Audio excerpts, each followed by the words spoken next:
여러분, 자녀에게 가장 영향력 있는 존재가 누구일까요? 부모님이에요. 엄마, 아빠예요.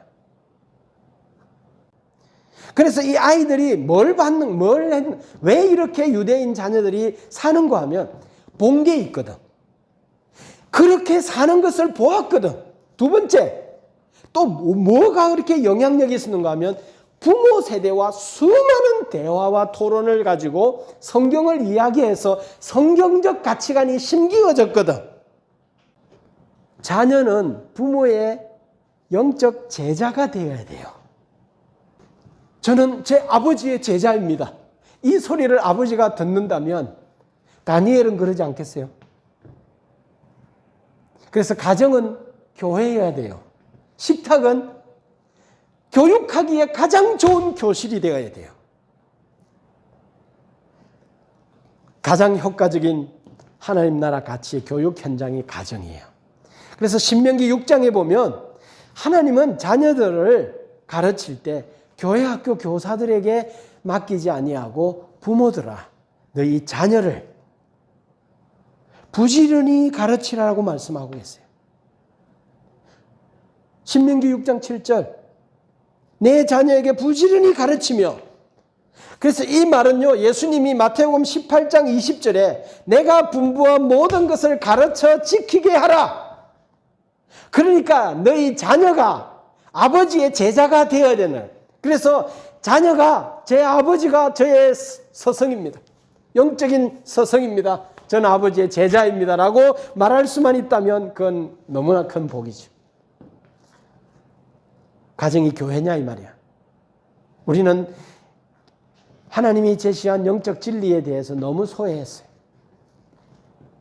아버지하고 질문하고 토론하고 대화하고, 그리고 아버지 부모 세대의 영적 가치를 자녀들에게 전달하고, 그리고 아버지가 늘 자녀들 머리맡에 축복하며 기도하고, 식탁에서 매일 이런 일이 일어나는, 자, 피스풀 교회 이야기합시다. 사람들이 이런 이야기해요. 그 교회 개척교회죠. 작은 교회입니다. 그럼 주일학교 다음 세대들에 대한 교육이 잘 준비되어 있습니까? 라고 질문을 해요. 그러면 그렇죠. 그래서 저희들은 큰 교회 보내요. 큰 교회 가면요 교육 시스템이 잘 돼 있어요. 내 자녀들 신앙교육 때문에 나는 큰 교회 가요. 자녀들의 신앙교육을 교회에 맡겨요.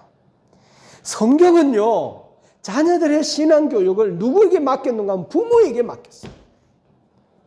근데 부모님들이 자녀들의 신앙교육 합니까? 토론하고 안 하죠.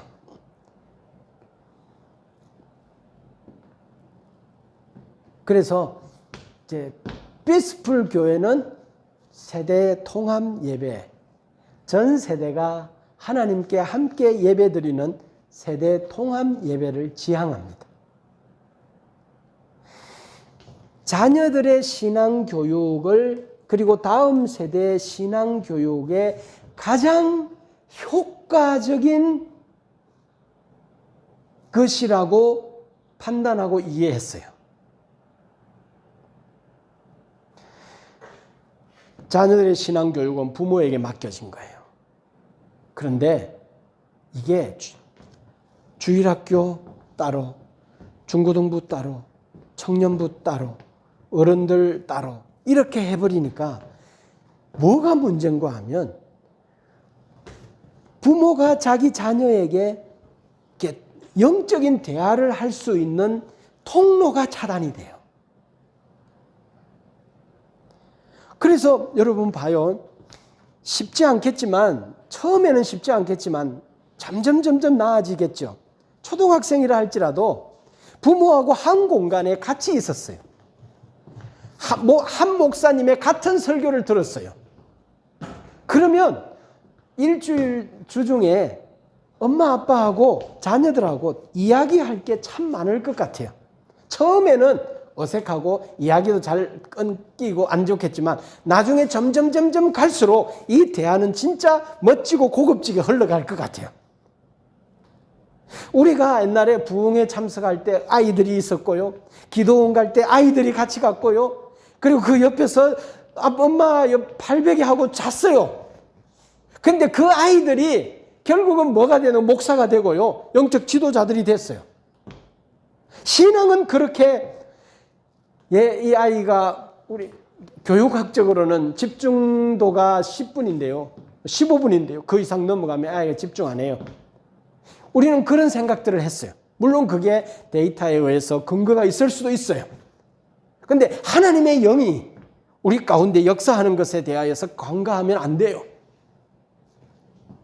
한번 해보자 이 말이죠.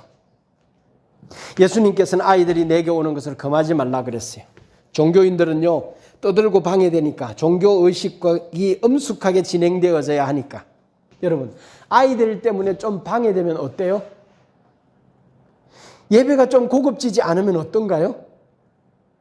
그 아이들이 신앙이 전수되어지고 있는데, 그래서 세대 통합 예배는요, 같은 공간에서 같은 설교를 듣고 대화의 공감대의 재료가 되는 거예요. 피스풀 처치는 세대 통합 예배를 드림으로 다음 세대 아이들을, 다니엘과 같은 아이들, 왕의 진미를 거절할 줄 아는 강단 있는 신념을 포기하지 않는 좁은 길을 걸어갈 길을 결정한 사람들을 만들어낼 수 있는 것 같아요. 자녀들의 신앙교육, 주일학교가 없는 게 아니라 우리는 다른 방식으로 어린아이들의 다음 세대들의 신앙교육을 책임지는 거죠. 이게 최고의 신앙교육의 전략인 것 같아요. 주님이 말씀하시죠. 그래서 우리 모두가 아이 하나를 키우는데 사회가 필요하다시 우리 모두가 아이 하나를 향해서 같이 이야기 나누고 재밌는 공간으로 이 공간을 만들어서 그 아이들을 양육하고 환영하고 받아들이고 키워가고, 그리고 이곳에서 어른들하고 어떻게 같이 있어야 되는지도 알고 1시간 반이라는 설교를 더 어떻게 들으면서 참아야 되는 것도 알고 형들하고 언니 오빠들하고 같이 찬양하면서 초등학교도 안 들어간 아이들이 두 손을 들고 언니 오빠들하고 같이 똑같은 찬양을 같이 부르면서 이 아이들이 이렇게 하다가 학교 가면 껌이지 뭐. 근위를 배웠잖아요, 교회에서. 어떻게 가면 누구의 앞에서는 어떻게 해야 되는지 알잖아요. 그러니까 사람이 예의가 있고 어떻게 처신해야 될지를 알잖아요. 그런데 이건 집안에서 있다 보니까 자기가 왕인 줄 알아. 공주인 줄 알아. 그러니까 어디를 가도 자기가 마음대로 안 되면 막 땡깡이야. 그 유약한 아이들로 양육했다가는 나중에 세상 앞에서 어떻게 세상과 맞설 수 있냐 이 말이에요. 왕의 진미를 어떻게 거절할 수 있냐요. 대세에 편성해버리지. 그래서 우리 몇 주 동안 다니엘을 배우면서 우리들에게 주는 메시지가 있기를 바랍니다. 기도합시다.